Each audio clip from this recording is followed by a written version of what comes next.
Isang araw na lang DSPC at default na sa CDO. Mga kachika, andito na si Baby Saja. Handa nang magkibalita at magichika.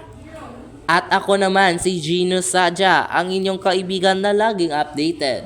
Gino, handa ka na ba sa DSPC at default na pinaghahandaan ng lahat? Handang-handa na, Baby Sadja.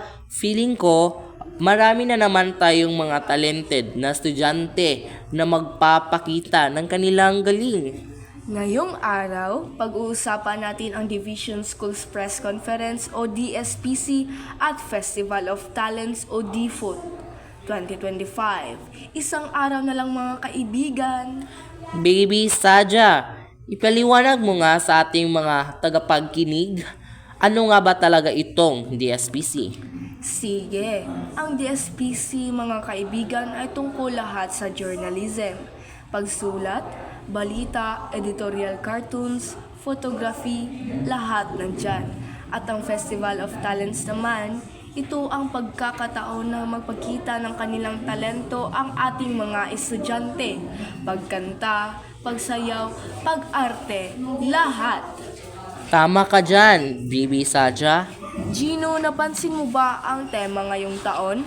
The Cagayanon Edge, Forging Creative Expressions Beyond Headlines for Global Competence.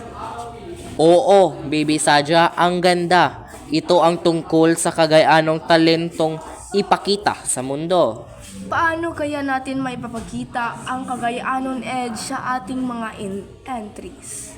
Siguro, isama na natin lang ating mga local stories, culture at traditions. Pwedeng-pwede, Gino. Pero mga Cagayanon, isang araw na lang DSPC at DFOT na.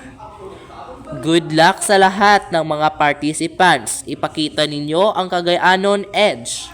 Huwag kalimutan, suportahan ang inyong mga paaralan at magsaya kasama ang inyong mga kaibigan. Magkita-kita tayo doon, mga kapodcast.